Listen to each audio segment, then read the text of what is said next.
and the land is dark, and the moon is the only light we'll see. No, I won't be afraid. Oh, I won't be afraid. Just as long as you stand by me. So darling, darling. Proverbs 25, verse 6.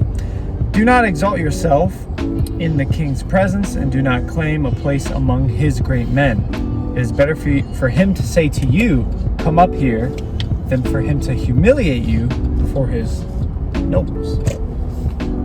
So in other words, don't sit at the king's table unless he asks you to. Because if you're sitting there and he's like, hey man, what are you doing? Get off the table. You'll be embarrassed. That's good advice.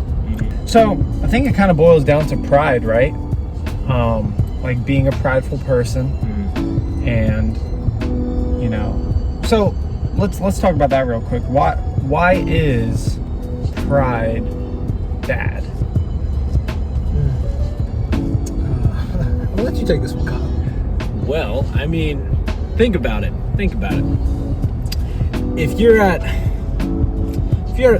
like a function, or let's say like you have a get together, you guys are playing Monopoly, right? Monopoly goes on for hours and hours. It boils down to like the final two people, the last two people that have money. The last person, he buys out the last train spot, wins the game, gloats in everyone's faces, spits on everyone, says, I'm better than you, I won, I am the best. That guy's a jerk. True story. You know what I mean? Happened to Kyle. Yeah. That's why I don't play Monopoly. That's why Monopoly's not at youth group. We don't do that. I'm just kidding.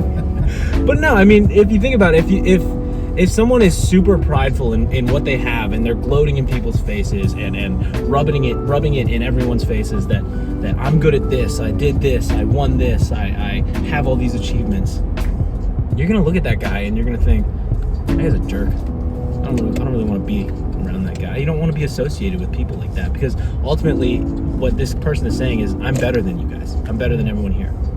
Yeah, I remember playing sports. Basketball was my main sport. And, man, it's especially in street ball, it's some big trash talkers when it comes to playing ball. And if you lost bad, even if you didn't lose, you just get crossed really bad. You garbage. Like, get off the court. I mean, it's bad. That didn't happen to me because, I'm the guy who's usually doing the crossing.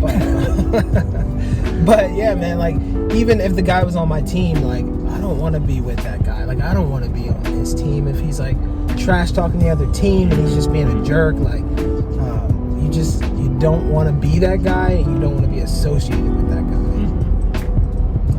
And then, like, even on the spiritual side, or that was more on the practical side, but being on the spiritual side, man, like, I feel like God doesn't want us to be prideful, because it sets things out of order with how he originated it to be.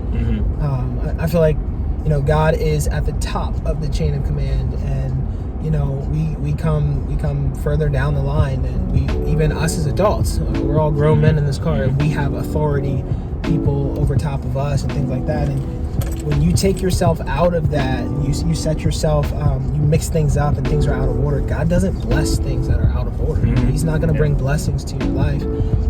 So like, being prideful, it sets things out of order all around. Because when you're being prideful, you're basically putting yourself at an even playing field as God. When you're prideful, you're in your heart, you're your own God, because of you taking pride in the things that you have, that you've done, that you've achieved, and everything like that. You're not giving any of the glory to Him. You're keeping it all to yourself. Yeah. And that's more along the lines of arrogance. Not like you can be prideful and like, oh, I did a good job. Like, you're allowed to feel good about, Yeah, it's a really fine line, because the world right now that we live in, they often tell you to take pride in what you've done. And I think there's a difference between that and like not giving any of it to God. Like, take ownership in what you've done, but ultimately it's God who allowed you to do those things, that's given you all these things, and we just have to be mindful of that and be thankful for it, basically. Be humble with it. Yeah, I mean, I tell people all the time, exactly what you're saying, Kyle, with that like fine line, where like I spent years practicing music. I mean, years and years practicing music, and I love it. And it's God who has allowed me to be in the places that I'm in, and to have the mentors that I've had, and to be able to share my gift the way that I'm able to. But it's that fine line of like, yeah, I spent time grinding. I still spend time working at what I'm doing, and I'm allowed to be like, yeah, like I did put some time in there. But the moment that I start saying, look at what I've done, look at everything that I've done for myself, my skill put me here, or this or that, like that's when it gets dangerous. Yeah. So, and you had brought up, you had started to talk about like how God views pride. And in the Bible, it's pretty clear He hates it. He hates pride. He doesn't like it one bit. So on the flip side of that, the flip of that is humility, being humble. So if God hates pride, why is being humble, showing humility, why is that good? How is that good? First thing pops into my head is the exact opposite of what I said the first time, where showing humbleness is, in my opinion, you're showing God that hey, you are at the top of that chain of command. You are, if I'm gonna get all churchy with it, the Alpha and Omega, basically meaning the beginning and the end. Like, you've got it all covered. On the streets, someone's buck at you and be like, "Oh, what's up? What you trying to do?" Look, you got it. Like, that's all you. Being humble is our way of saying, hey, God, not that He's bucking at you. God's not trying to buck at you, but I feel like that's our way of being like, hey, like, you got it. You're God. Like, I'm not even trying for that title. Like, that's all you. Yeah. And again, like, when you do that, you set things in order, and He blesses it.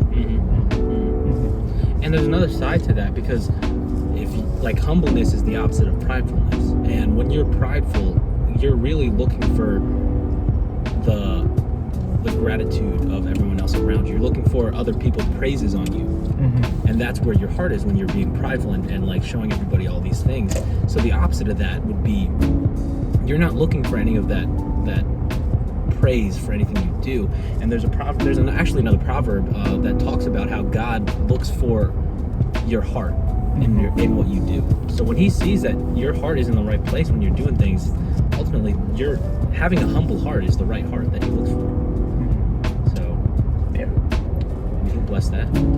He will. And it's just all around, and going all the way back to the Monopoly game or like basketball. If you're on the team with someone and it's like, this kid's the all-star of the team or whatever, and then, you congratulate him, and he's like, oh, you know what, man, without you, this team is nothing. And he kind of has that mindset. Like, there's better in store for that attitude than the whole, you're right, I'm the best, I'm on the top of my game, whatever, because then you're not always going to be. And you're going to fall down, and who's going to be with you when that happens? Good talk. We're on the way to Taco Bell. You guys need to comment. Let me know your favorite thing on the menu at Taco Bell. Yes. All right, fam. Well, we are at Taco Bell. We will catch you on the next Whippin' with Wisdom. Peace. See ya.